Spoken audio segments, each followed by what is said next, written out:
you're a fighter in survival mode, you end up having you fight with everybody, toxic, you're paranoid, you're accusing people of things that they didn't do. You're there's all sorts of things that occurs when you're in a state of fight or flight, and how your brain changes. So we're beginning to talk about, well then, okay, how do we get out of that? How do we stop these things?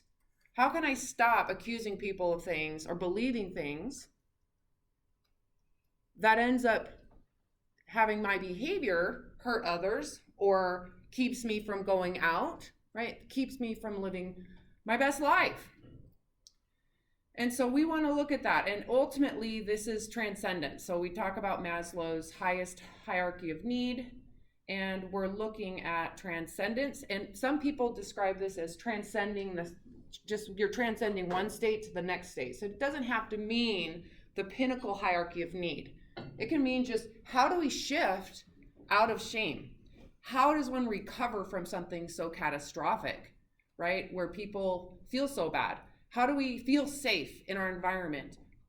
Even though we don't have a mansion with security guards and we don't have all the things, right? How do we transcend that safety? How do we get it? How do we secure belonging, even though we have critical culture, critical society, critical ideology that we're being held to get a job, right? There's all those things in our lives that can affect that. And then transcending into esteem, where we actually have confidence in what we're doing and we want to compete, we want to achieve. And then how do we get out of that, where we're not constantly trying to achieve and never really content? How do we get into that cognitive area where we're comfortable with failure? We're no longer about achievement, we're about learning and understanding and opening our minds. And then into the aesthetic, which is really just living in a beautiful life of bliss, self-actualization, and transcendence. So just as a reminder, those states of consciousness that kind of that go up that map, right? How it feels. This is clearly relational for most people. Your sense of worth is crap. Your sense of worth is inflated. You're willing to face your sense of worth being realistic now. That's when you move up. So we're specifically going to start talking about going up and what the strategies and techniques are that are used today to get people there. There's research. There are psychological methods that they have found to be extremely effective. That medication can get you to be numb, which might be beneficial on some level, but how do you actually enjoy your life, right? How do you actually get to a place where you can reach human potential, which really is the essence of creativity and exploration. It takes courage. Courage is a significant shift of how the human brain works. And they've looked at the human brain below and above, and it's different. And they've taken people who have had horrible PTSD, complex PTSD, and they have looked at how these shifts change before, after. And what they are finding is that it is possible, that there is a way to climb up and your brain doesn't look the same. It's functioning the way that creativity does, right? Rather than in that hyperactive survival area of the brain being super active.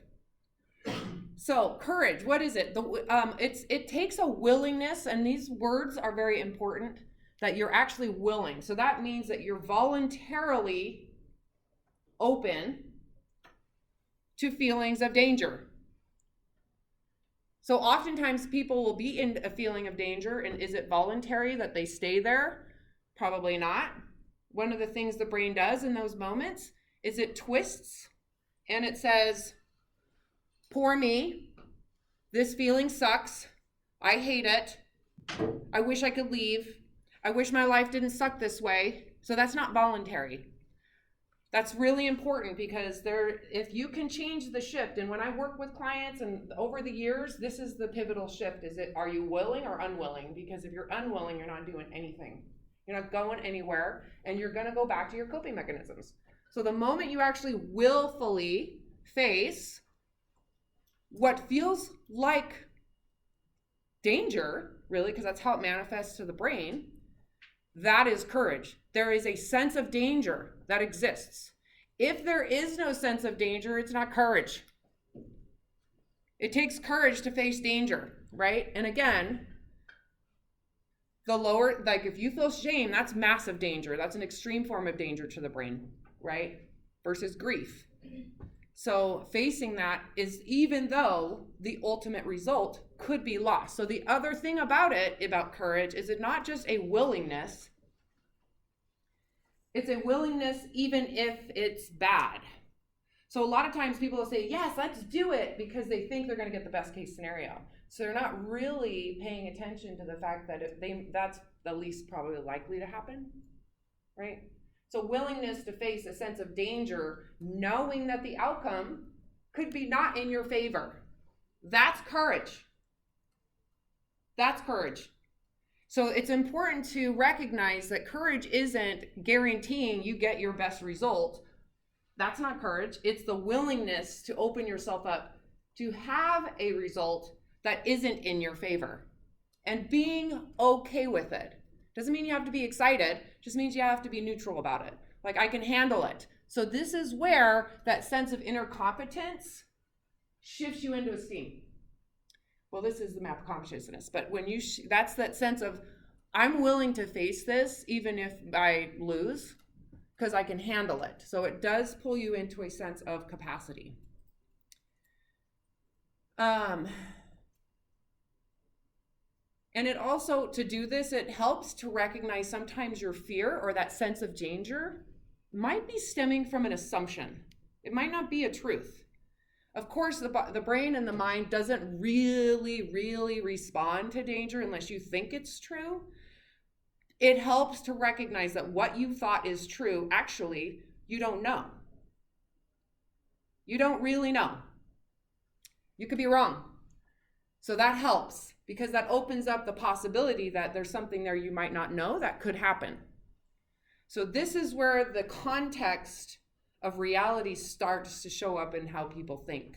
So this transition from pride and arrogance and inflation and competition and proving everybody wrong and proving yourself right and constantly wanting to be right, and having the dissonance and never accepting you're wrong, that shift out of those lower states of consciousness requires that you have the courage, that you have the willingness to fail, that you believe that you're capable of whatever it is on some level, right? So that you can move out of it. Moving on. Courage, willingness to expose oneself to the truth. What is the truth? What's the truth of the outcome? When you think of what fear is doing, you're really afraid of the outcome. There's a fear you can't handle the outcome. So the truth ultimately is what we're looking for, because that can, if you find out that your fear was inaccurate, it can set free a lot of problems and make yourself a lot freer from the fear, from the trigger of that fear. It won't be so fearful. Letting go of trying to control the outcome. These two kind of go together. If there's fear, our brains are wired to want to control the outcome. That's how we survive. Courage requires that you're okay with what the outcome is without controlling it. So again, the natural consequences you don't have to control anymore. You're not the same controlling individual you might have identified yourself by.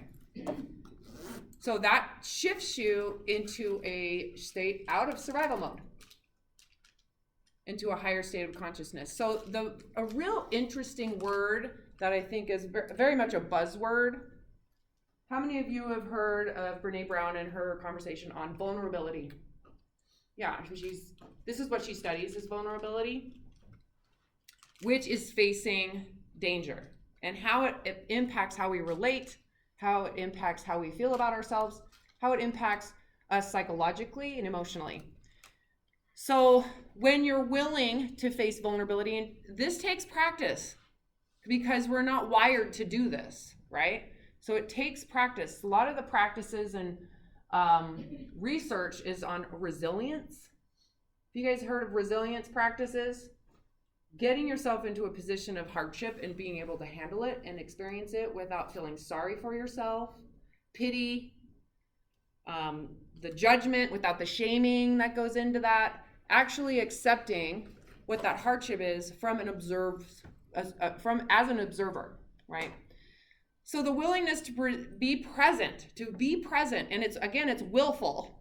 That means you're agreeing to be present, in a sense of danger without mitigating it. So I want you guys to imagine sitting in the wilderness and a bear is coming at you and you're just sitting there. How that would feel. That's how this feels. So that is a skill. This is not something we're wired to do.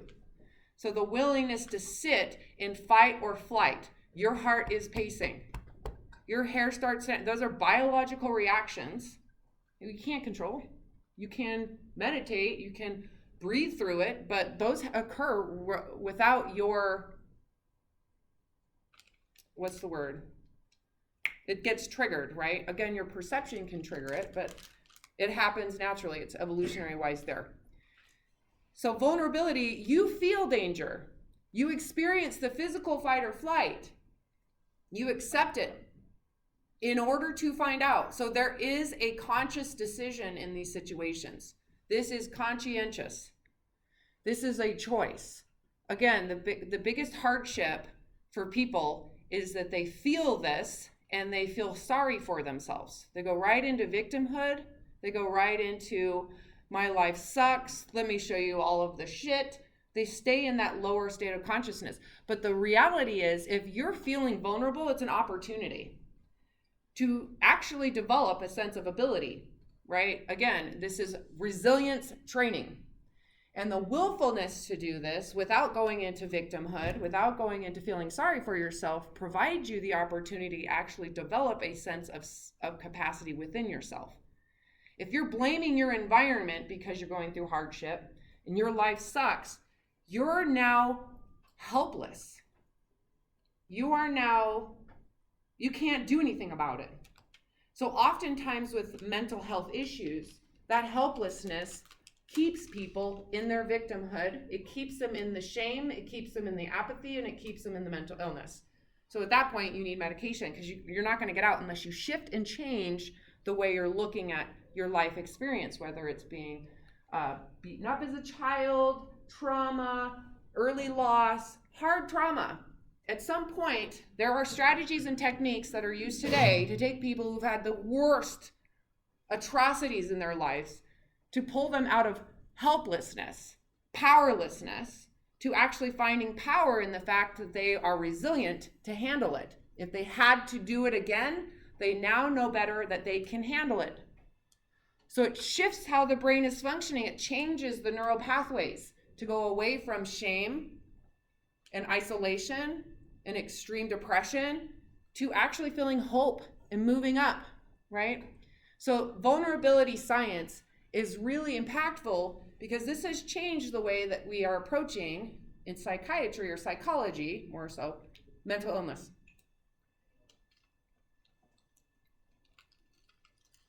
So if you're afraid of vulnerability, so this is something I really struggled with until I didn't. I was super afraid of this feeling. So the feeling of vulnerability would come up and it would trigger like massive warning signals. So I would panic because I had this feeling of fear. So I would go right into anxiety. I mean, it was full on, I couldn't function, right? And then I coped. So it's important as individuals that if you feel vulnerable, it helps to know that's what it is. Oh my God, I'm feeling that feeling. This is fight or flight. This is what Robin was talking about. I feel it like, yeah, it does feel like danger. I do feel like I want to escape. I want to stop this. I want to do something. I want to control. I want to impulsively leave this. Okay, so actually knowing what this is helpful. That you can question it, you can open yourself up to look at it, witness it, and question why it's there. And keep in mind, you're feeling like shit while that's happening because your whole body is saying you're going to die, leave, escape. So this takes surrendering your survival. Again, your survival mechanisms would be so much easier. Are you kidding me? It'd be so much easier to distract, to lie, to cheat, to avoid, to blame someone else. You know how easy it is to blame something else? Super easy. That gives you a target to not focus on yourself. It keeps you away from shame and makes someone else worthy of shame, right? Like going into the scary unknown willfully to find a new path. This is vulnerability. So we either cope or we face, right? You either cope or you face it. The willingness to face it is like exposing your ability or exposing your truth. This would be like taking all the armor off. So in the prideful state, this would be like saying, well, how good am I really? Am I really this awesome? I might have some faults. What is the truth of me, right? So if you're coping, you're avoiding, denying, repressing, fight, flight, freeze, fawn. You're doing all the things that our ancient brain is wired to do, which maintains the reality that whatever this is worthy of escaping, that you can't handle it. You're maintaining that belief, right? So if you face it, you're questioning the belief. You're actually wanting to find out the truth. Again, what does that require? That you accept it might be bad. You are willing to find out because you at least think you can handle it to some degree. Even if it is death. That's what it can feel like. So again, we use this picture. I'm hoping this is like bringing up like, yes, this takes courage. Is the truth something you can't handle? Question it. Usually most fear, again, ultimately arises from the belief within yourself that you are not capable. But have you actually done it yet? How did you come up with that conclusion? That you can't handle your parents' disappointment, that you can't handle that you just found out your spouse was cheating on you. Can you handle that? The only way to find out is to face that truth. Actually want to know with an open mind what the outcome could be. So again, the ability to have courage requires that you are choosing to feel it, that you are wanting to know the truth, and that you can handle what it is, even if it is horrible loss and grief. This is not easy. But the result is that there's clarity. Once you know the truth of what you can handle and what results are, you're more likely to adapt. So this is the beginning of adaptation. Survival of the fittest. You guys ever heard of that? Yeah. Adaptation. That's what that's about. Who's going to adapt to a circumstance? Who can adapt? This requires adaptation. If you're not willing to face reality, you can't adapt to it. You can't make adjustments, right? So facing vulnerability is the key to being able to adapt. This is Brené Brown. She's the scientist that studied this.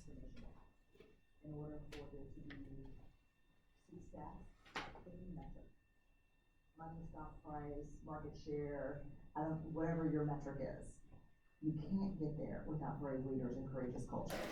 You can teach courage. Oh, you can absolutely teach courage. 4 skill sets. Number 1 being vulnerability. I bet you that not too many years ago, if you had corporate leaders talking about their vulnerability and discussing shame in the office place, they'd have been laughed out of the office. Yeah, I mean, I think that's still the case in some places. It's just, if you're at the top of a Fortune 500 company and your success metric depends on creativity and innovation, and you've set up a culture where vulnerability is seen as weakness, don't expect great results. Don't expect the creativity. Yeah, because, I mean, innovation by definition is idea, iteration, failure, iteration, failure, iteration. Places where they're doing the most remarkable kind of high risk, high reward innovating, huge tolerances for vulnerability. And so if you have leaders who are either preaching a gospel of vulnerability is weakness or modeling that, just don't expect great things. You have said that vulnerability without boundaries is not vulnerability. Mm-mm. What do you mean by that? I'm not sure I understand. When I go work with organizations, sometimes I'll hear someone say something like, how often should I cry in front of my team? And I'm like, oh my God, like, that's not what I'm saying. Vulnerability is not about, self-disclosure. Like, I know leaders who never cry, who are very vulnerable and transparent. And I know leaders who cry all the time, who are just BSers.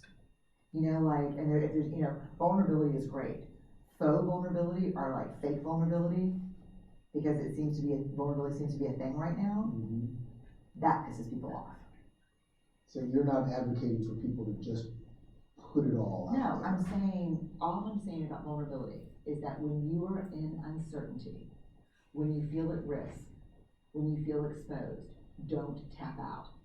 Stay brave, stay uncomfortable, stay in the cringy moment, lean into the hard conversation, and keep leading. Stay brave. That's all I'm saying. I'm not saying you need to overshare. I'm not saying you need to disclose. I'm not saying you need to weep uncontrollably to show how human you are. I'm saying try to be aware of your armor. And when you feel vulnerable, try not to transform up. Try to stay human, keep leaning. Very different things.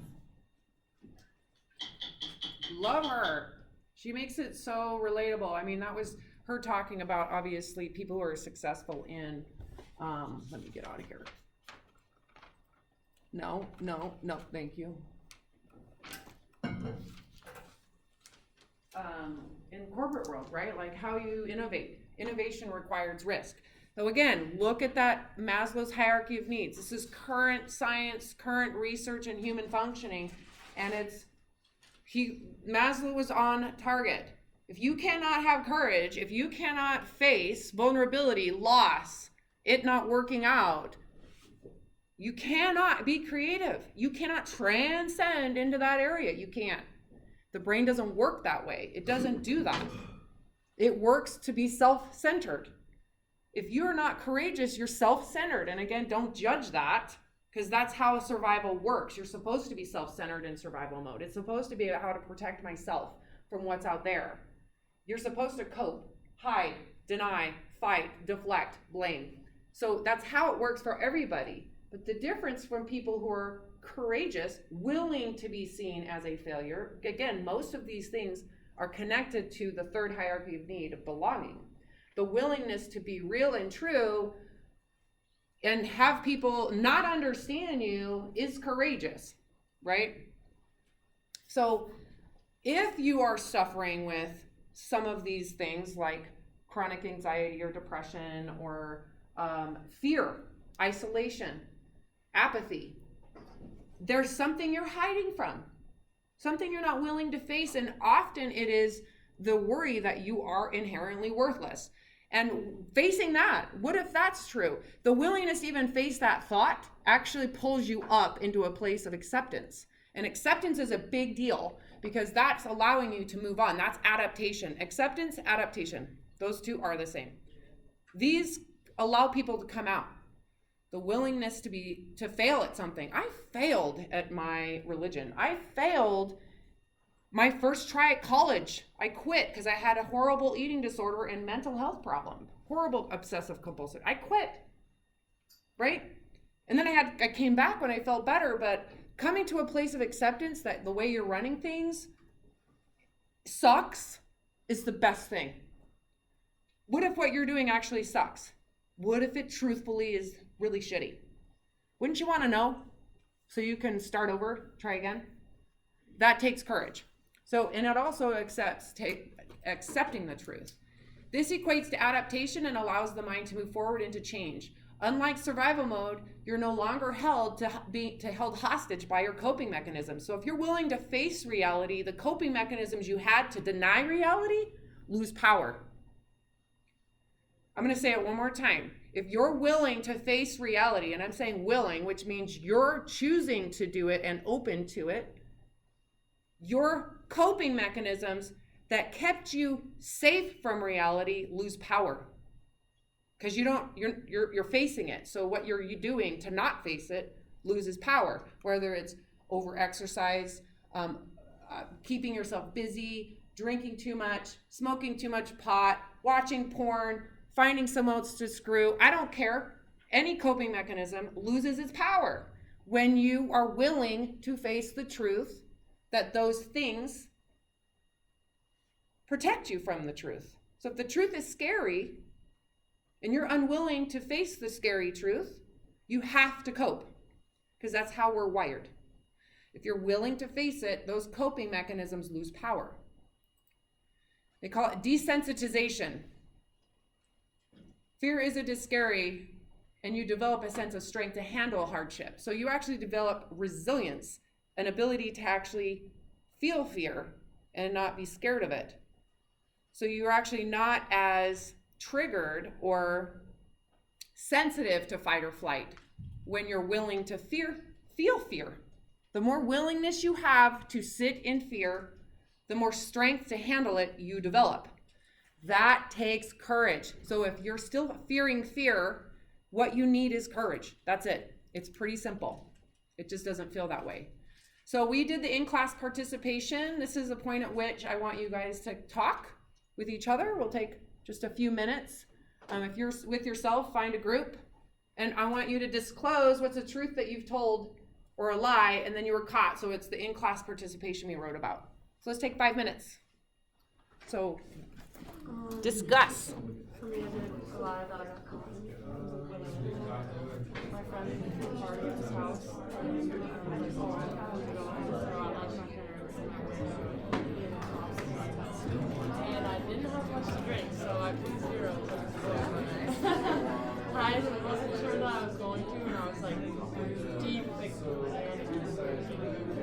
and my parents got called. So I got the lesson learned. That's how I got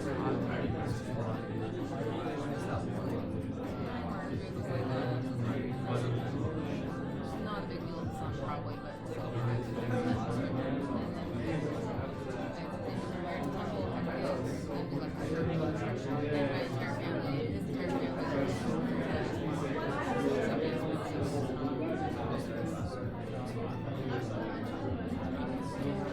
and the whole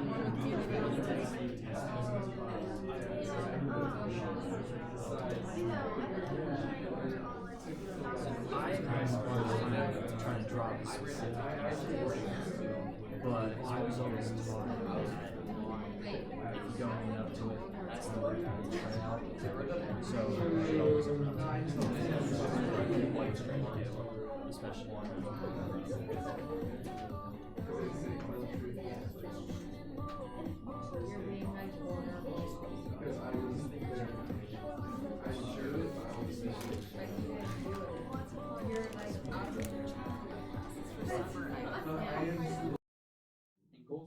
Want to be more caring to your friends and family? When scientists compared the brains of Buddhist monks to new meditators, they found the region of the brain associated with empathy to be much more pronounced in the monks. It also literally changes your brain waves, and we can measure these frequencies. Meditators have higher levels of alpha waves, which have been shown to reduce feelings of negative mood, tension, sadness, and anger. And if that wasn't enough, it also physically changes our brain shape and size. Studies found that after 8 weeks of a meditation program, gray matter was more dense in areas associated with learning, memory processing, and emotion regulation. And yet the amygdala, which deals with stress, blood pressure, and fear, had decreased gray matter. When we look at the entire body, not only do we see decreased blood pressure, but it can also increase the variability of your heart rate. And while this may sound harmful, it actually plays a critical role in properly transporting oxygen and carbon dioxide throughout your body. Think you're getting sick? In a study where both meditators and non-meditators were given the flu virus, meditators were able to produce a greater number of antibodies and had increased immune function. If we go a little deeper, we can even see changes on a cellular level. Your chromosomes have protective protein complexes called telomeres, which help reduce damage to your DNA and lower cell death. And a shortened telomere length has been linked to several diseases such as cardiovascular disease, diabetes, Alzheimer's, and cancer. Amazingly, when cancer survivors completed a meditation program, their bodies showed significant increases in telomere length. It's believed that psychological intervention, particularly decreasing stress, has a direct effect on the enzyme telomerase, which has been shown to counteract shortening by adding DNA to the shrinking telomeres. Of course, meditation is not a substitute for other medical advice or a healthy lifestyle. We don't want you leaving this video thinking it will cure cancer. But much like hitting the gym can grow your muscles and increase your overall health, it seems that meditation may be a way of working out your brain with extra health benefits. And since your brain controls, well, all of you, why not relax and say, every once in a while. And if you like working out your brain, be sure to get our ASAP Science book, which is now... So I don't know if you guys are kind of catching with this. What he was describing was really the shift in how the brain works when you come out of survival mode, right? All of those benefits are what happens with everybody who comes out of survival mode. And then the stress response, which is survival mode, right? And how do you transition out of it, right? Well, there's strategies. Like if the research that's being done on even just meditation and mindfulness, if there was a pill that could do that, oh my gosh, I'd be on it. I'd be telling you to get on it. I'd be promoting it, but there really isn't. There's just coming out of survival. It's the most important thing you can do for your overall health. Anybody here meditate, like been taught to meditate, practice meditation? What would you add to that? I feel like when I was taught to meditate, I didn't like, it wasn't like the whole, like you're just sitting there, like, they said to like lay on the ground and like focus on every, like what you can feel with like every part of your body, like go from your toes to your head. Right, there's different types of meditation. Yeah. And do you still practice that? Not as much, but like when I'm like really like stressed and like anxious, I'm like, okay, I'm gonna take a minute and like just focus. And, like, Does it help? Right. So it's when you can do it when you want, when you need it, how you need it, with practices that work the way you work. Anybody else have experience with different types of meditation? Wim Hof. You want to describe it, like your experience with it, if you want. Wim Hof breathing, just breathing exercises there. Right. Another technique. Sure. Yeah. And you got to find what works for you, which is kind of the next part of this, the slides moving forward. So before we go into this, because we're kind of going into the benefits. So our homework assignment, I don't know if any of you have seen the homework I posted yesterday. It goes all the way till Monday. There are 3 videos in that homework assignment that you are to watch. And it goes over very simply, like there's 7 meditation techniques. And each day you are to do one for 5 minutes at minimum. I want you to know, how do you feel beforehand? Like, are you anxious? Are you, so you're feeling nervous about your midterms. You're to know just a basic feeling, how you feel, what meditation technique of the list you're using. You're to practice it, try it. You don't have to be good at it. And then how you felt during. Were you anxious? Did you feel weird? Did you feel dumb? Did you feel calmer? And then how you felt afterwards. So every day for 7 days, you are to practice the different technique and take notes. There's no right or wrong answer around if it's effective for you or not.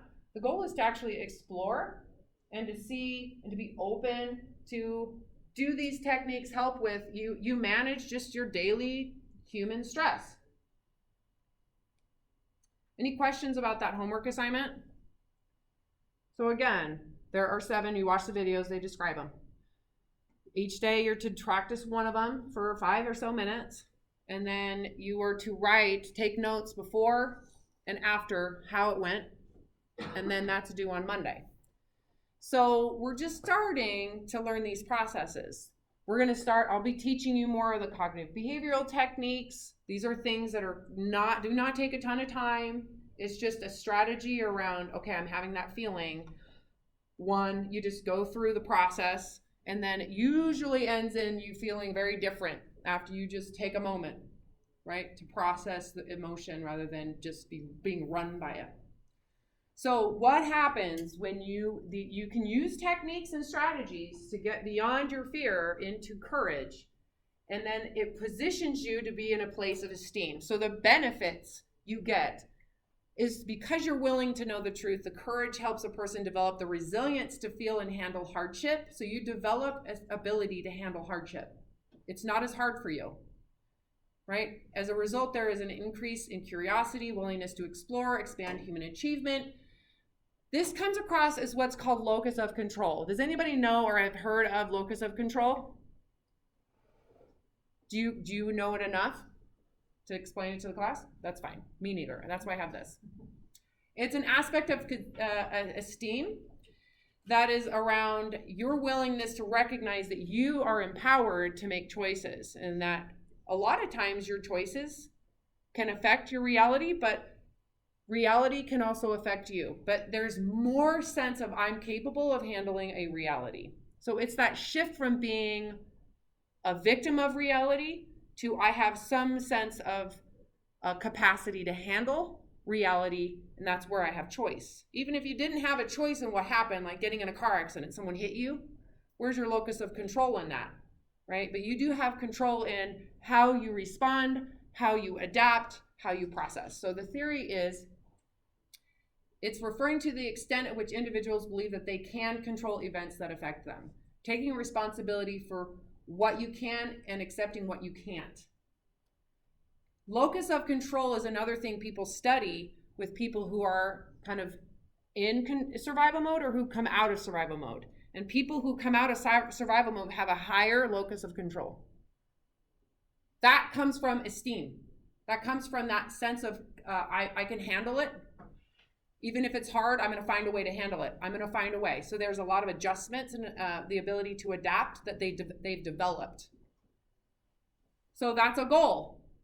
So again, this is someone's picture I took on the internet that I thought was really cute. So typically people who have external locus of control, it happened to you. This is typical victim's positionality. Lower states of consciousness, it happened to me. Sometimes people think I happened to me, I'm a piece of shit because I suck. That's still like saying, why bother? Apathy. So it kind of describes those lower states. Versus when you come up, you have a lot more empowerment to handle hardship, which is really all life is.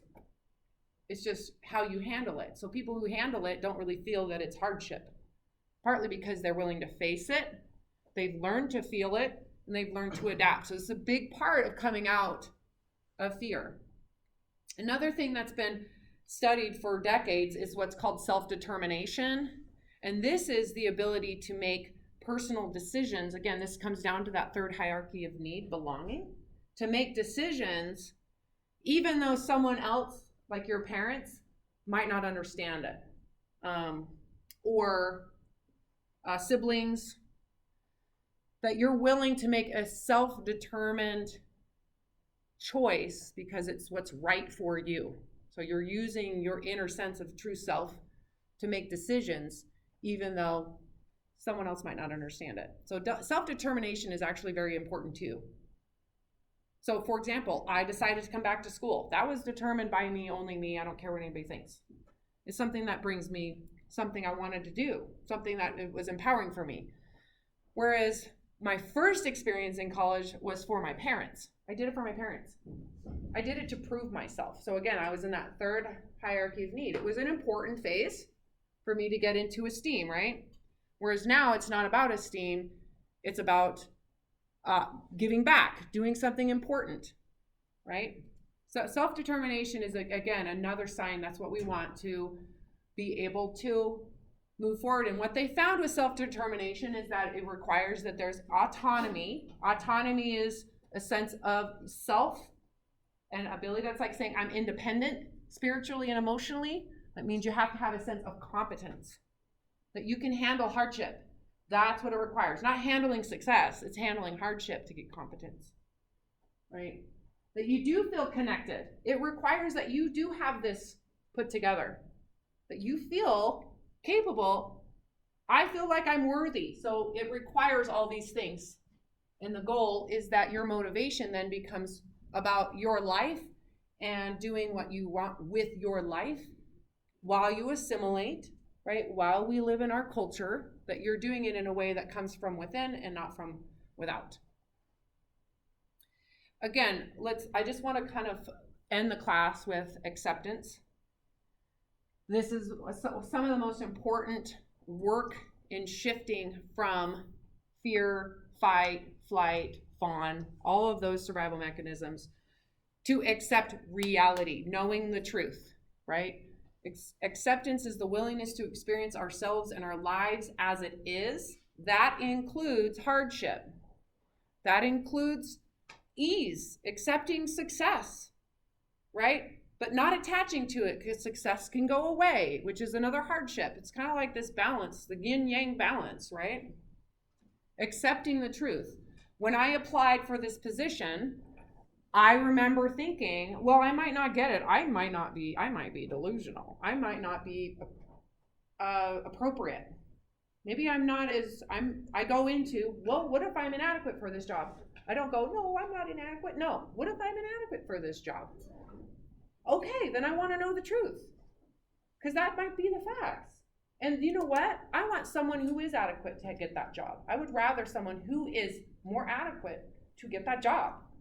But to do that, to get to that place, I had to accept that being inadequate isn't a bad thing. That's not bad. I'm not a bad person because I'm not adequate. Right now, I am not adequate I'm not a PhD. I am nowhere close, right? But the goal is that I become adequate. But to do that, I got to be okay with the fact that I'm not there, right? You got to be okay with where you're at. And I'm going to leave it there. Anybody have questions about the homework? About the in-class? Awesome. I can't wait to see you guys on Wednesday to keep on going, but I'm more excited to hear how you guys do with this meditation practice. If you didn't sign in, you need to sign in.